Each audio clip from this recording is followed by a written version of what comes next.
ایک باپ کے لیے موت سے بدترین دن اس وقت ہوتا ہے جب کوئی اس کے بچے کی شکایت لے کر آتا ہے۔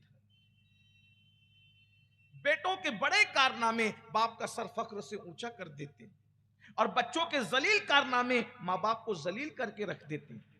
بڑے نیک تھے فخر الدین رازی کے والد، بڑی نیک تھی فخر الدین رازی کی والدہ۔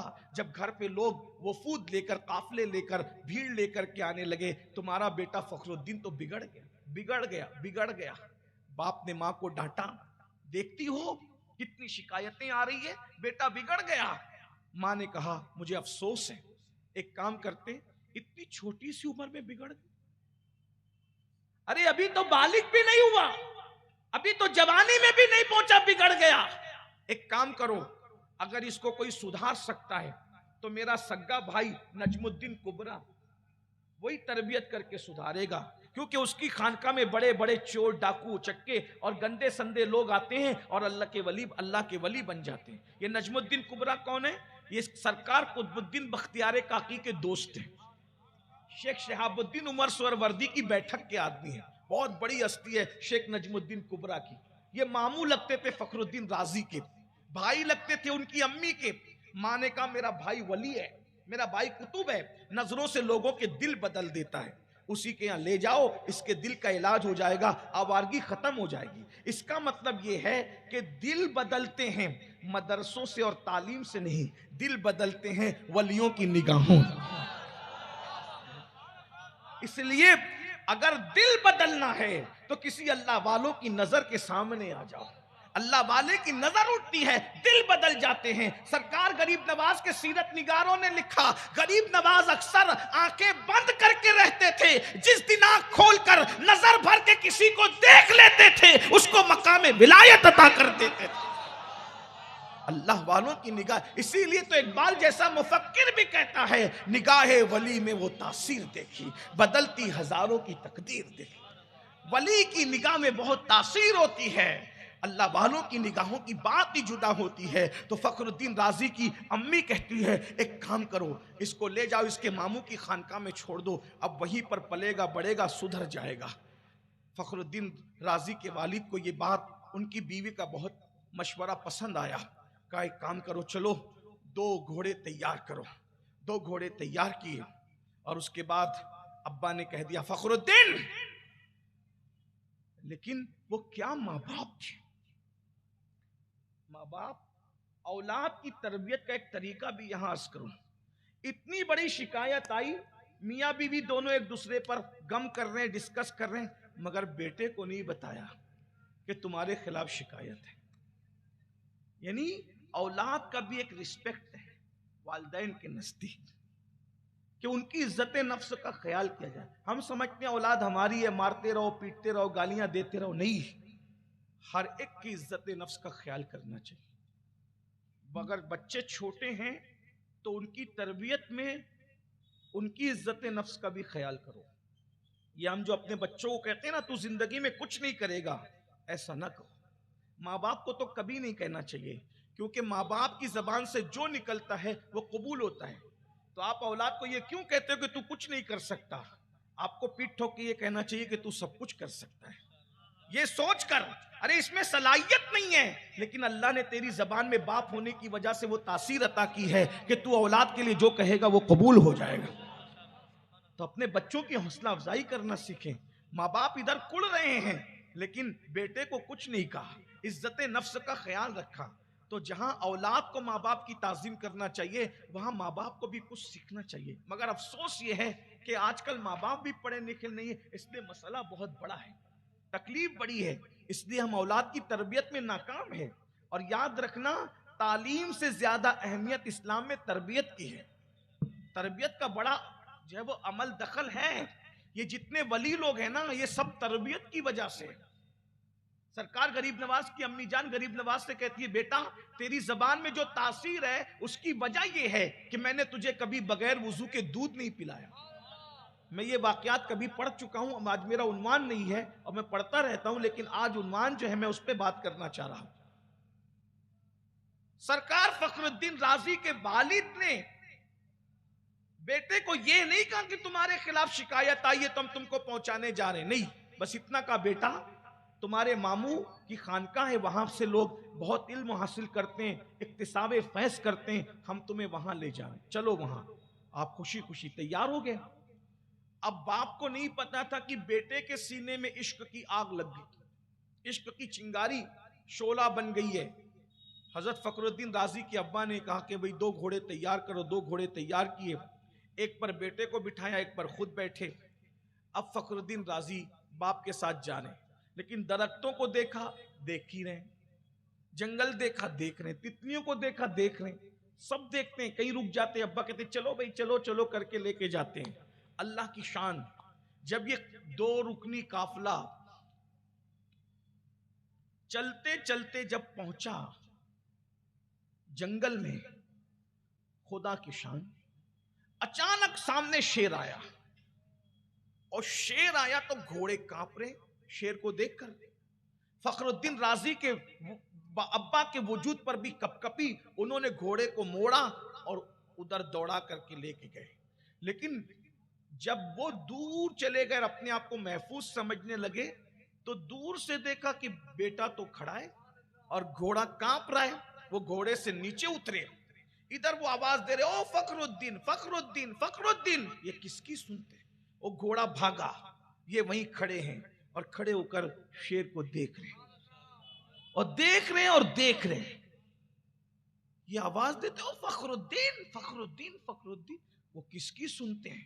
اب سوچا یہ تو گیا مرا، ایسے میں اب سوچتے کر کچھ نہیں سکتا، ایک جان گئی، ابھی جاؤں گا بچانے تو دوسری بھی چلی جائے گی، تو دور سے درخت کے پیچھے چھپ کر منظر دیکھتے کہ اب ہوتا کیا ہے۔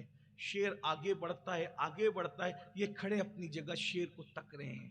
ایسے میں جب دیکھا کہ اب میرا لال تو گیا، رونے کے سوا کوئی چارہ نہ تھا، شیر قریب آیا اور قدموں پہ سر رکھا، اور قدموں پہ سر رکھنے کے بعد پچھلے پیر پلٹنے لگا۔ تب یہ منظر دیکھ کر ان کے والد کو احساس ہوا کہ میں تو میرے بچے کو آوارہ سمجھ رہا تھا، میں تو میرے بچے کو کیریکٹر لیس سمجھ رہا تھا، لیکن یہ کیا دیکھ رہا ہوں میں؟ ایسے میں جب شیر چلا گیا اور یہ ایسے ہی کھڑے ہیں اس کو تکتے ہوئے، اور وہ چلا گیا تو اس کی جگہ کو تک رہے ہیں، اپنے آپ میں نہیں ہے۔ آئے اپنے بیٹے سے کہا، فخر الدین فخر الدین فخر الدین، یہ کہاں سنتے؟ فخر الدین، جی بابا، جیسے نیند سے بیدار ہوئے، جی بابا کیا ہوا بابا؟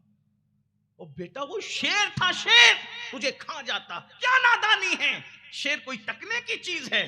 آنکھ میں آنسو ہے، بڑی سادگی سے کہتے ہیں، بابا کتنا خوبصورت تھا، بابا کتنا خوبصورت تھا، کتنا حسین تھا، بابا کتنا خوبصورت و حسین تھا۔ ارے جب یہ اتنا حسین ہے تو اس کے بنانے والے کے حسن کا عالم کیا؟ میں شیر نہیں دیکھ رہا تھا بلکہ مخلوق میں جلوہ یار تلاش کر رہا تھا۔ اب مجھے بتاؤ، اللہ اکبر، جب دیکھنے والوں کو مخلوق کے حسن میں خالق کا حسن نظر آتا ہے، ارے شیر اور تتلی اور پھولوں کی اوقات کیا ہے؟ اللہ نے جتنا حسن مصطفیٰ جان رحمت کو عطا فرمایا ہے، اپنی پوری مخلوق میں کس کو عطا فرمایا ہے؟ اللہ اکبر، جب آمنہ کے لال کے حسن و جمال کا یہ عالم ہے تو ان کو بنانے والے قادر و قیوم کے حسن کا عالم کیا ہوگا؟ اسی لیے جتنا عشق رسول ہمارا مضبوط ہوتا جائے گا اتنا خدا پر یقین مضبوط ہوتا جائے گا۔ اللہ تبارک و تعالیٰ اسی لیے تو اپنا تعارف کراتا ہے، کہ شان سے کراتا ہے، کہتا ہے اللہ اکبر، قد جاءکم برہان من ربکم۔ آئیے پھر عشق والوں نے کیسے عشق کیا، محبت والوں نے کیسی محبت کی۔ آج ہمارے سینے عشق مصطفیٰ سے خالی ہے، اسی لیے توحید سے بھی خالی ہو رہے ہیں۔ آج ہمارے سینے میں عشق رسول اتنا مضبوط نہیں ہے، اسی لیے اللہ کے لیے بھی دل میں شکوک و شبہات پیدا ہو رہے ہیں۔ میرے آقا مصطفیٰ جان رحمت صلی اللہ علیہ وآلہ وسلم نے فرمایا اپنی اولاد کو 3 باتیں سکھاؤ، اور جب فرمایا اپنی اولاد کو 3 باتیں سکھاؤ تو اس میں سے سب سے پہلے نمبر پہ جو سکھانے کا حکم دیا، فرمایا اپنی اولاد کو سب سے پہلے عشق رسول سکھاؤ، سب سے پہلے محبت رسول سکھاؤ۔ آئیے محبت رسول انسان انسان کو کتنا بلند کر دیتا ہے۔ ابھی میرے اور آپ کے آقا صلی اللہ علیہ وآلہ وسلم نے نبوت کا اعلان نہیں کیا ہے، یہ بات یاد رکھنا۔